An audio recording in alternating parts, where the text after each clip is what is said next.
If you're watching this on release day, you have 2 weeks before you can no longer use the enchantments on your weapons.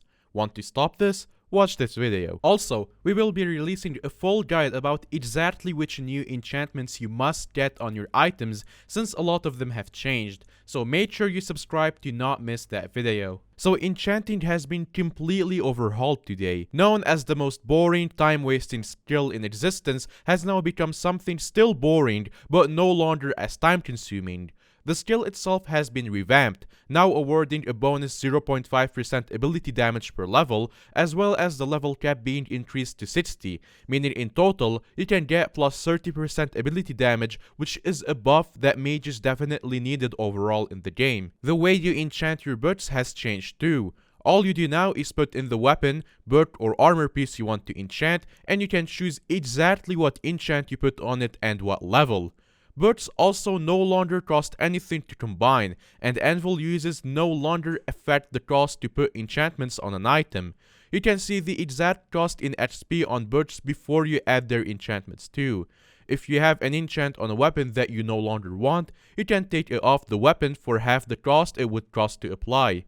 If you want an overview of every enchant in the game, you can check an enchanting guide with the command /EG, or go to an enchanting table and see every single enchant in the game, how you get it, what you can apply it to, and many conflicts it may have with other enchants, as well as the enchanting level that enchant requires. Yep, that's right.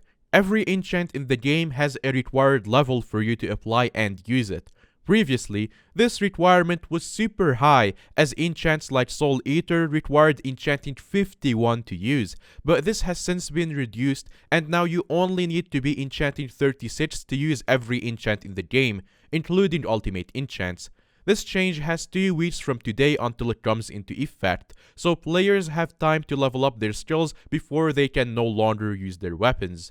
So what's this new fast way to level enchanting? There's a new craft, the experimentation table, that can be placed on your island and allows you to do experiments. Experiments are the sugar-coated way of saying Necron terminals, and they get repetitive after a while, but that's fine, because you only need to do them for about 5 minutes a day. In this table, there's 2 add-ons, Chromatron and Ultra Sequencer. This is another fancy way of saying Simon Says and Harder Simon Says. These games have tiers, which requires enchanting levels to unlock higher tiers, which gives you higher reward.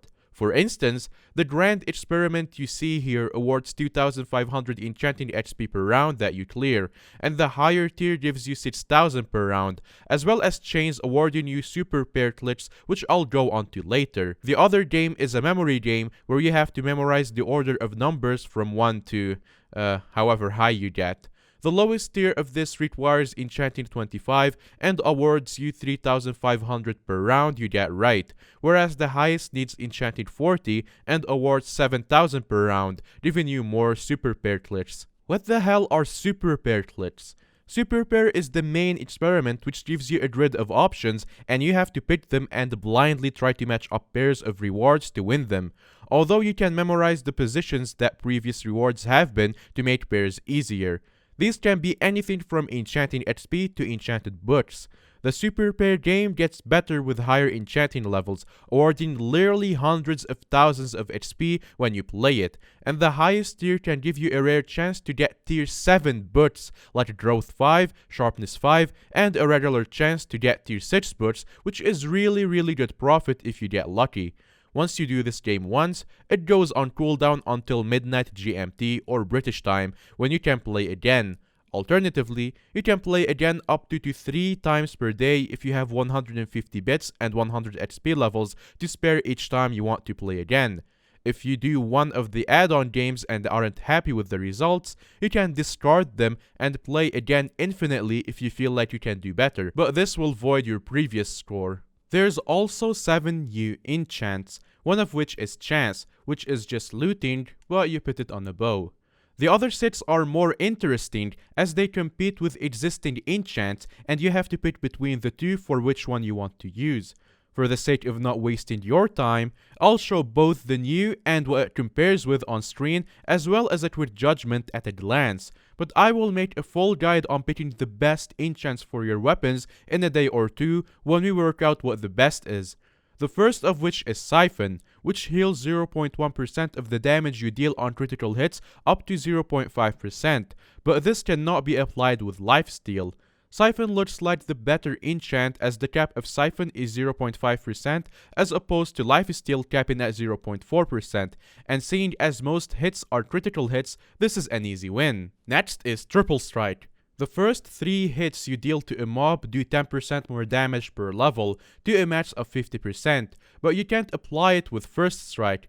This one is a tough choice, but I'd say Triple Strike is better in most situations as you will one-hit anything anyway, but anything you don't one-hit like dungeon bosses and other strong enemies will take 50% more damage from Triple Strike than they would with First Strike. Thunderbolt competes with Thunderlord.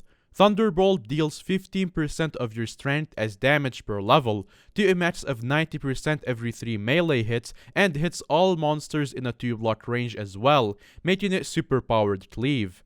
Compared to Thunderlord, which deals 180% of your strength at max to a single target, I'd say stick with Thunderlord because most things that need multiple hits to kill are going to be single targets. Respite increases natural regen by 5% per level when out of combat to a max of 25% compared to Rejuvenate, increasing it by up to 10% at all times. By the time you've used your lifesteal in combat, you're gonna be at full health anyway, so I see this as a pretty pointless enchant, especially when being out of combat means taking no damage for 3 seconds, or 10 seconds if you're near other enemies. Prostitute deals 0.1% more damage for each percentage of health your target has, up to 35% at most, meaning you do up to 35% more damage until your target is pretty much at half health. This competes with Execute, which increases damage by up to 1% per missing health. In short, Prostitute is good for one-hitting things. Execute is better against stronger enemies. The way Skyblock is right now with its enemies, especially in dungeons, I think Execute is a much more valuable enchant to have here. Finally, Titan Killer versus Giant Killer. Titan Killer increases damage by 1% per level per 100 defense, and Giant Killer does up to 25% damage based on how much health an enemy has. An enemy is almost always going to have more health than you, but most enemies do not have a lot of defense, so Giant Killer is supreme. Last thing to touch on here, a bunch of enchants have been reworked. Fire Aspect now deals your full weapon damage as damage per second, which makes this an extremely powerful enchantment to have on your sword. Thunderlord has been increased from 60% to 180% at max, as you heard earlier. Rand now only works with 5 arrows, which stops those ridiculous pre-fire strategies, but also means it's a viable enchantment with any bow. Fire Protection has been buffed from 4 defense per level to 60 whole defense per level, and 2 true fire defense per level. That true fire defense means you will survive longer in Netron's lava pit and the campfire trials. Similarly, Blast Protection has increased from 4 to 20 per level, and the Projectile Protection has increased from 3 to 7 per level. Last little note. Enchanting XP from normal enchanting is capped at 500,000 per day. You can access an anvil at any time with /anvil if you have an active booster treaty, and if you got it earlier, there is a 2-week time period before the enchanting level requirements comes into effect, so you have time to use those super good experiments to get to enchanting 36 and use your weapons as normal. Happy enchanting, everyone!